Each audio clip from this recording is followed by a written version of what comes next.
Point number 6، کیا خصی جانور کی قربانی کرنا درست ہے؟ اب یہ بہت کریٹیکل مسئلہ ہے اور اس میں مجھے سب سے زیادہ سر کھپانا پڑا ہے اس ایشو میں، خصی جانور والے مسئلے میں. اور میرے لیے پریشانی کا باعث اس وقت یہ معاملہ بن گیا جب مجھے یہ بات پتا چلی کہ ہمارے جو اہل تشیع بھائی ہیں وہ خصی جانور کی قربانی کو جائز نہیں سمجھتے، اور ہمارے اہل سنت میں سے بھی جماعت المسلمین والے جو ہیں وہ اس کی قربانی کو جائز نہیں سمجھتے. اب ان کے تکفیر والے معاملے الگ، بہرحال وہ ہم ان کو خارج تو نہیں کرتے اہل سنت سے. مولا علی رضی اللہ تعالیٰ عنہ، مولا سے مراد دلی جگری یار ہمارے، خوارج کے خلاف قتال بھی کیا، حالانکہ تکفیری تھے وہ، لیکن ان کے جنازے بھی خود پڑھائے اور فرمایا کہ یہ مجھے کافر سمجھتے ہیں، میں ان کو کافر نہیں سمجھتا.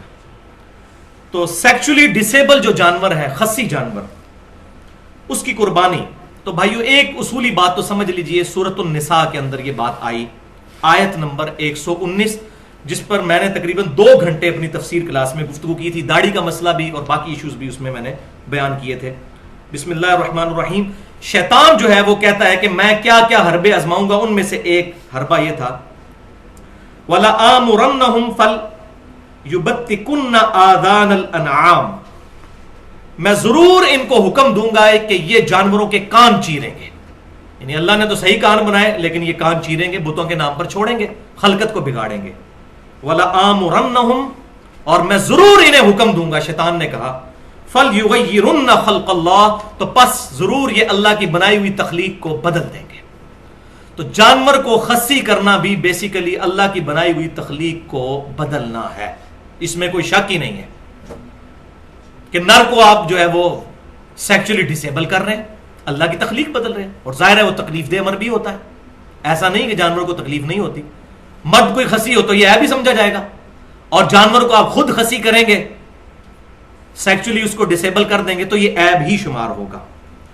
اور اس بارے میں سیدنا انس بن مالک رضی اللہ تعالیٰ عنہ جو صحابی ہیں اور بڑے جید صحابی ہیں، آپ صلی اللہ علیہ وسلم کو 10 سال تک وضو کروایا اور آپ صلی اللہ علیہ وسلم کی وفات کے بعد 82 سال تک زندہ رہے، 93 ہجری میں فوت ہوئے مدینہ شریف میں. صحیح سند کے ساتھ ان کا قول موجود ہے تفسیر تبری میں، جو پہلی اسلام کی تفسیر ہے قرآن پاک کی. ابن جریر تبری رحمۃ اللہ علیہ المتوفا 310 ہجری، پہلے 300 سال کے بزرگوں میں آتے ہیں. اور یہ وہ بزرگ ہیں جو اہل سنت اور اہل تشیع دونوں ان کی بزرگی کے قائل ہیں.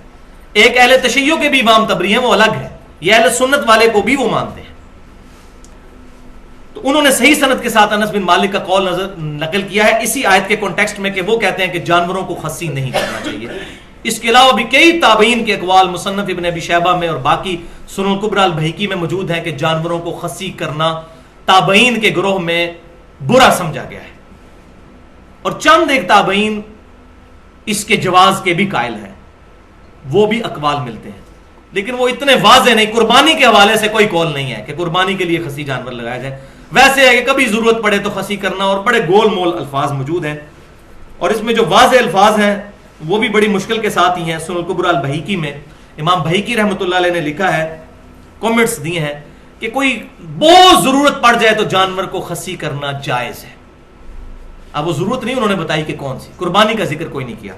اسی طریقے سے مسائل احمد میں بھی امام احمد بن حنبل رحمۃ اللہ علیہ کے جو فتاوی ہیں، احمد بن حنبل رحمۃ اللہ علیہ کہتے ہیں کہ انشاءاللہ میں امید کرتا ہوں کہ خصی جانور کی قربانی قبول ہو جائے گی. اب یعنی کہ وہ اس کو جسٹ جائز کے زمرے میں لے رہے ہیں، کوئی افضل نہیں جس طرح ہمارے یہاں موجود ہے کہ جی خصی جانور کی قربانی کرنا افضل ہے. اور وہ مسکنسیپشن آئی اس ضعیف روایت کی وجہ سے جو سنن نبی داؤد، سنن ابن ماجہ اور مسند امام احمد میں ہے کہ آپ صلی اللہ علیہ وسلم نے 2 خصی مینڈے قربان کیے. یہ پکی ضعیف روایت ہے کیونکہ اس میں شریک بن عبداللہ القاضی جو ہیں وہ مدلس ہیں اور ان سے روایت کر رہے ہیں، اور صحیح مسلم کے مقدمے میں پیٹ رول ہے کہ مدلس کی ان والی روایت ہے جو ضعیف ہوتی ہے جب تک سما کی تصریح موجود نہ ہو. اور یہی وہ سکم ہے جو اس حدیث میں بھی ہے سنن نبی داؤد کی کہ آپ صلی اللہ علیہ وسلم سجدے میں جاتے وقت پہلے گھٹنے لگاتے تھے بعد میں ہاتھ. اس روایت کو بھی ضعیف اسی وجہ سے کہا جاتا ہے، اور ہم ہاتھ پہلے لگانے کے قائل ہیں کہ اس روایت میں یہ راوی مدلس ہے. تو اگر یہ صحیح ماننی ہے وہ بھی صحیح ماننی پڑے گی. تو یہ 2 نمبر پالیسی نہیں ہونی چاہیے اس معاملے میں، ایک اصول رکھا جائے. تو اس روایت کے اندر 2 خصی مینڈے جو قربان کرنے والی روایت ہے، اس میں سوری میں نے یہ غلط بتا دیا، محمد بن اسحاق جو ہیں یہ مدلس ہیں اور ان سے روایت کر رہے ہیں. اچھا اب اس میں کنکلوژن کیا ہے، آج ہم کس رزلٹ پر پہنچے؟ تو اس معاملے میں میرا پوائنٹ آف ویو یہ ہے کہ بہتر یہی ہے کہ خصی جانور کی قربانی سے اوائڈ کیا جائے. البتہ اگر کوئی کر لیتا ہے تو اس کو ناجائز نہیں کہیں گے, حرام نہیں کہیں گے. اس کی وجہ یہ ہے کہ آپ صلی اللہ علیہ وسلم نے جو عیب گنوائے ہیں جانوروں میں, اگر یہ عیب پائے جاتے ہوں تو ان کی قربانی نہیں لگے گی. یعنی کانا ہے, لنگڑا ہے, بیمار ہے, اسی طریقے سے لاغر ہے, سینگ ٹوٹا ہوا ہے, کان چرا ہوا ہے. یہ 5-6 باتیں آپ صلی اللہ علیہ وسلم سے ثابت ہیں. اس میں خصی ہونا بیان نہیں ہے, لہٰذا ہم خود سے شریعت سازی نہیں کر سکتے. خصی کرنا قربانی کے علاوہ بھی ویسے جو ہے یہ مذموم چیز ہے. تو لہٰذا اہل تشیع کا یہ جو سٹانس ہے اس میں ان کو نرمی کرنی چاہیے. البتہ اس معاملے میں ان کے ساتھ ہوں کہ خصی بکرا نہ کیا جائے تو یہی بہتر ہے, اسی میں عافیت ہے. پوائنٹ نمبر 7, قربانی کا وقت کب شروع ہوتا ہے؟ تو صحیح بخاری اور صحیح مسلم میں حدیث ہے کہ آپ صلی اللہ علیہ وسلم نے بیان فرمایا کہ جس نے عید سے پہلے ذبح کیا اس نے اپنے اور اپنے گھر والوں کے لیے ذبح کیا, اور جس نے عید کے بعد ذبح کیا, عید کی نماز ہونے کے بعد, نماز پڑھنے کے بعد, اس کی قربانی مکمل قربانی ہے اور مسلمانوں کے طریقے پر ہے. جبکہ دوسری حدیث صحیح بخاری اور صحیح مسلم میں ہے کہ جو شخص عید سے پہلے قربانی کر لے تو وہ بعد میں دوبارہ قربانی کرے. اب اس سے بھی بات ثابت ہوتی ہے کہ یہ بڑی تاکیدی سنت ہے, ورنہ دوبارہ کرنے کی ضرورت ہی کوئی نہیں تھی. تو فرمایا دوبارہ کرے, بخاری اور مسلم میں ہے. پوائنٹ نمبر 8, آپ صلی اللہ علیہ وسلم کی صحیح مسلم میں حدیث ہے کہ آپ صلی اللہ علیہ وسلم نے فرمایا کہ اللہ نے ہر شے پر احسان کرنے کا حکم فرمایا ہے, لہٰذا جب تم ذبح کرنے لگو تو اچھے طریقے سے ذبح کرو اور اپنی چھری کو بھی تیز کر کے جانور کو آرام پہنچاؤ. کھنڈی چھری نہ پھیری جائے, تیز چھری. اور اس میں بھی پورا پھر جانور نہیں کاٹا جاتا, اسپائنل کارڈ تک کاٹا جاتا ہے, اس کو چھوڑ دیا جاتا ہے تاکہ جانور جو ہے اس کے اندر اس کے سر سے جو سگنل نکلنے ہیں پورے جسم کے ساتھ رشتہ برقرار رہے. تو وہ تھوڑا کانپتا ہے تو جسم کی نسوں میں جو خون ہے وہ بھی باہر نکل جاتا ہے, جو بیمار خون, بیماریاں پیدا کرنے والا خون ہے. یہی ذبح کے اندر حکمت ہے. تو جھٹکے والا جو ہے معاملہ یہ اسلام میں نہیں ہے. اب اسی کانٹیکسٹ میں ایک حدیث ہے مصنف عبد الرزاق کے اندر کہ سیدنا عبداللہ بن عمر رضی اللہ تعالی عنہما اس جانور کو کھانا مکروہ سمجھتے تھے جسے قبلہ رخ کر کے قربان نہ کیا گیا ہو. حرام نہیں, مکروہ, کراہت سمجھتے تھے. قربانی تو ہو جائے گی لیکن وہ ذبیحہ, ایسا ذبیحہ جو قبلہ رخ ہو وہی بہتر ہے. لہذا جب مرغیاں لینے بھی جائیں تو اس وقت بھی اہتمام کر لیا کریں, قبلہ رخ کریں. لیکن اگر کوئی نہیں کرتا تو قربانی جو ہے یا اس طریقے سے ذبیحہ تو ہو جائے گا. الحمدللہ ساری امت اسی پر عمل کرتی ہے کہ اس کی ٹانگیں جو ہیں وہ باندھ کر جو ہے وہ قبلہ رخ کر دی جاتی ہیں, پھر اس کی گردن بھی, تاکہ قبلہ رخ اس کا ہو. پوائنٹ نمبر 9, تکبیر کے الفاظ کیا ہو؟ تو صحیح بخاری اور صحیح مسلم کی متفق علیہ حدیث ہے, آپ صلی اللہ علیہ وسلم نے 2 چتکبرے مینڈھے قربان کیے اور آپ صلی اللہ علیہ وسلم نے ان کو زمین پر لٹا کر ان کے پہلوؤں پر اپنا پاؤں مبارک رکھا. پھر آپ صلی اللہ علیہ وسلم نے بسم اللہ اللہ اکبر پڑھ کر اپنے مبارک ہاتھوں سے ان کو قربان کیا. تو یہ تکبیر متفق علیہ ہے اہل سنت اور اہل تشیع کے ہاں. بسم اللہ واللہ اکبر, اللہ کے نام کے ساتھ, اور اللہ کے لیے ہی تمام بڑائیاں ہیں. صحیح مسلم میں حدیث ہے کہ سیدہ عائشہ کہتی ہیں کہ آپ صلی اللہ علیہ وسلم نے چھری تیز کروائی اور جب ذبح کا ارادہ کیا تو آپ صلی اللہ علیہ وسلم نے اللہ کے حضور دعا کی, بسم اللہ, اللہ کے نام کے ساتھ, اللہم تقبل من محمد صلی اللہ علیہ وسلم و آل محمد صلی اللہ علیہ وسلم, اے اللہ اسے قبول فرما محمد صلی اللہ علیہ وسلم کی طرف سے اور آل محمد صلی اللہ علیہ وسلم کی طرف سے, یعنی پورے گھر کی طرف سے. اور آپ صلی اللہ علیہ وسلم کی کم از کم 9 بیویاں تو تھی, پورے گھر والوں کی طرف سے آپ صلی اللہ علیہ وسلم نے ایک, اس میں الفاظ موجود ہے, سینگوں والا چتکبرا مینڈا قربان کیا. اور ساتھ ہی حضرت عائشہ نے بتایا چتکبرے سے مراد یہ ہے کہ اس کی پیٹ, آنکھیں اور ٹانگوں پر کالے نشانات تھے, جس کو ہم کہتے ہیں کالا چٹا. چتکبرا مینڈا قربان کیا اور پھر فرمایا اللہم تقبل من محمد و آل محمد و من امت محمد صلی اللہ علیہ وسلم, اور ساتھ فرمایا امت محمد صلی اللہ علیہ وسلم کی طرف سے بھی اللہ قبول فرما. یہ صحیح مسلم کے الفاظ ہیں. لہذا یہاں پر جو آپ صلی اللہ علیہ وسلم نے پوری امت کا ذکر کیا تو یہ آپ صلی اللہ علیہ وسلم کی خصوصیت ہے, کیونکہ آپ صلی اللہ علیہ وسلم پوری امت کے روحانی باپ ہیں. النبی اولا بالمؤمنین من انفسہم, نبی صلی اللہ علیہ وسلم مومنین کی جانوں سے بھی زیادہ ان پر حق رکھتے ہیں, اور آپ صلی اللہ علیہ وسلم کی بیویاں امت کی مائیں ہیں. تو اگر وہ امت کی مائیں ہیں تو آپ صلی اللہ علیہ وسلم امت کے روحانی باپ ہیں. سورۃ الاحزاب کی آیت ہے. اس کے تحت اب کوئی شخص یہ نہیں یہ دعا پڑھ سکتا کہ پوری امت کی طرف سے قبول فرما، ورنہ تو باقیوں کی طرف سے قربانی گئی نا. تو یہ آپ صلی اللہ علیہ وسلم کی خاصیت ہے. اسی کانٹیکسٹ میں اگلا پوائنٹ نمبر 10 ہے. یہ روایت ہے جس کی وجہ سے تھوڑا ایشو آج کل چل نکلا ہے. وہ جامعہ ترمذی اور سنن نبی داؤد میں ہے، اور یہ ضعیف روایت ہے. اور یہ وہ روایت ہے جس میں وہ سکم ہے جو میں پہلے بیان کر چکا کہ سیدنا علی رضی اللہ تعالیٰ عنہ کہتے ہیں کہ آپ صلی اللہ علیہ وسلم نے مجھے وصیت فرمائی تھی کہ میں ہر سال ایک مینڈا آپ صلی اللہ علیہ وسلم کی طرف سے قربان کروں. تو 2 مینڈے سیدنا علی رضی اللہ تعالیٰ عنہ دیا کرتے تھے، ایک اپنی طرف سے اور ایک آپ صلی اللہ علیہ وسلم کی طرف سے، آپ صلی اللہ علیہ وسلم کی وفات کے بعد.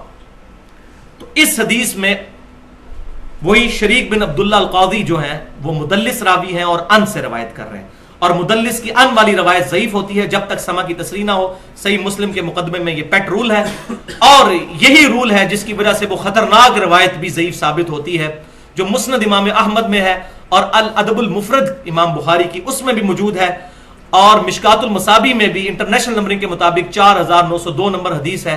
اب یہ حدیث میں اس لیے کہہ رہا ہوں کہ وہ روایت درج ہے لیکن یہ ضعیف ہے کہ آپ صلی اللہ علیہ وسلم نے فرمایا جو شخص اپنے جاہلی نسب پر فخر کرے تو اس کو کہو کہ اپنے باپ کا عضو تناسل کاٹ کے اپنے منہ میں رکھ لو، اور یہ بات کنائے سے نہ کرو، ڈائریکٹ کرو. ولیعوذ باللہ. آپ صلی اللہ علیہ وسلم کبھی یہ بات نہیں فرما سکتے.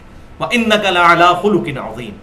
اور بخاری مسلم کی متفق علیہ حدیث ہے آپ صلی اللہ علیہ وسلم میں کنواری لڑکیوں سے زیادہ شرم و حیا تھی.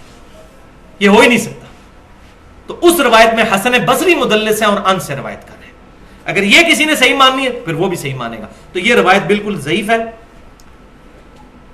اور امام ترمذی رحمۃ اللہ علیہ بھی اس روایت کے تحت 1495 نمبر روایت کے تحت ایک مسئلہ بھی انہوں نے سالو کیا ہے کہ عبداللہ بن مبارک رضی اللہ تعالیٰ عنہ کا قول ہے رحمۃ اللہ علیہ، جو تبع تابعین میں سے ہیں، المتوفى 181 ہجری، امام حنیفہ رحمۃ اللہ علیہ کے شاگردوں میں سے ہیں.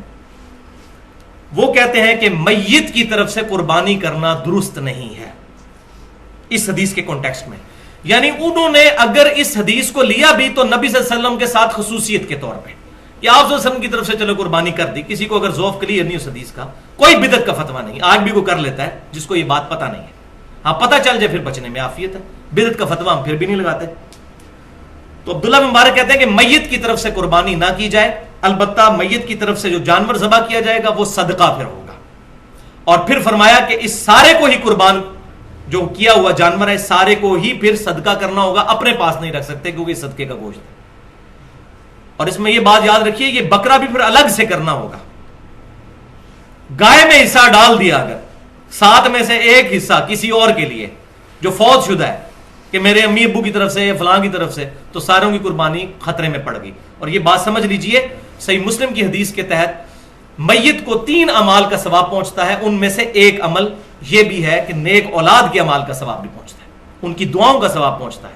دوسرا علم کی بات جو اس نے اپنی زندگی میں کی وہ ملنا بھی چاہیے، اور تیسرا صدقہ جاریہ جو اپنی زندگی میں کوئی اچھا کام کیا. لیکن یہ جو بات ہے تو آٹومیٹکلی اگر ہم قربانی کرتے ہیں، ہمارے ماں باپ زندہ ہیں یا فوت ہو چکے ہیں، ان تک ثواب پہنچے گا، اور پوری امت کی قربانی کا ثواب آپ صلی اللہ علیہ وسلم تک بھی پہنچے گا، کیونکہ آپ صلی اللہ علیہ وسلم ذریعہ ہدایت بنے ہمارے لیے. اس میں کوئی شک ہی نہیں ہے. ہمارے ہر عمل کا ثواب آپ صلی اللہ علیہ وسلم کے نامہ اعمال میں بھی جاتا ہے، الگ سے کرنے کی ضرورت نہیں ہے.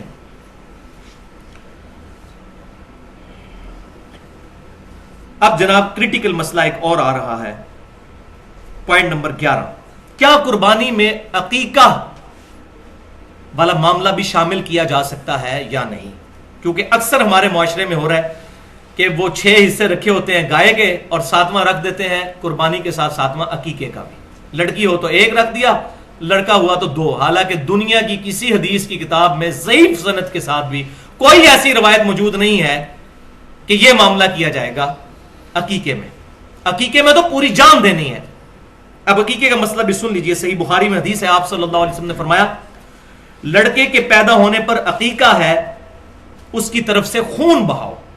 یعنی پورا جانور، لڑکے کے بدلے ایک جانور قربان کرنا ہے. اور وہ میں اپنی طرف سے نہیں کہہ رہا، جامعہ ترمذی سنن نبی داؤد اور سنن نسائی میں صحیح سند کے ساتھ ہے، آپ صلی اللہ علیہ وسلم نے فرمایا بچہ اپنے عقیقے کے عوض گروی ہوتا ہے، 7ویں دن اس کا عقیقہ کرو۔ گروی کیا ہے؟ پوری جان دینی، جان کے بدلے جان۔ اس کا عقیقہ کرو 7ویں دن، اس کا نام رکھو اور اس کا سر مڈاؤ، یہ 3 کام کرو۔ اور تیسری حدیث جامع ترمذی، سنن نبی داؤد اور سنن نسائی میں موجود ہے، آپ صلی اللہ علیہ وسلم نے فرمایا لڑکے کی طرف سے 2 بکریاں یا بکرے اور لڑکی کی طرف سے 1 کرو۔ اور جامع ترمذی میں ڈیٹیل ساتھ موجود ہے کہ آپ صلی اللہ علیہ وسلم نے فرمایا کہ اس میں نر اور مادہ میں کوئی مسئلہ نہیں، نر بھی کر سکتے ہو اور مادہ بھی۔ ہمارے اہل تشیع بھائی جو ہیں وہ عقیقے اور قربانی میں صرف نر کے قائل ہیں، لیکن یہ حدیث ہمارے پاس موجود ہے کہ نر اور مادہ دونوں کی قربانی لگ سکتی ہے، البتہ نر کا ہونا زیادہ بہتر ہوگا، کیونکہ سیدنا اسماعیل علیہ السلام کے لیے مینڈا ہی اتارا گیا تھا آسمان سے۔ تو یہ عقیقے والا مسئلہ میں نے کلیئر کیا۔ تو سنن الکبریٰ البہیقی میں صحیح سند کے ساتھ موجود ہے کہ آپ صلی اللہ علیہ وسلم نے اعلان نبوت کے بعد اپنا عقیقہ کیا۔ اس سے یہ بات ثابت ہوئی کہ اگر کسی شخص کو زندگی میں عقیقہ کرنے کی استطاعت نہیں ملی، اس کے ماں باپ کو نہیں تھی، بعد میں اس کو مل گئی، تو اب وہ اپنا عقیقہ خود کر سکتا ہے بڑی عمر میں بھی پہنچ کر۔ لیکن جان بوجھ کر لیٹ کرنا، جی منڈے دا چاچا آ رہا ہے تو منڈے دا تایا پہ آندا ہے باہروں، تو عید تو بات کریں گے، فلانے تو بات کریں گے، یہ بات نہیں، ورنہ وہ اس کے بعد تو عام صدقہ ہوگا۔ 7ویں دن ہی عقیقہ کرنا ہے، یعنی بچہ اگر سوموار کو پیدا ہوا تو عقیقہ اتوار کو ہوگا، بچہ اگر اتوار کو پیدا ہوا تو عقیقہ ہوگا ہفتے والے دن، 7ویں دن۔ اور رات میں اگر بچہ پیدا ہوا ہے تو وہ اسلامی دن جو ہے وہ مغرب سے شروع ہو جاتا ہے، اس کا بھی اعتبار کرنا ہوگا۔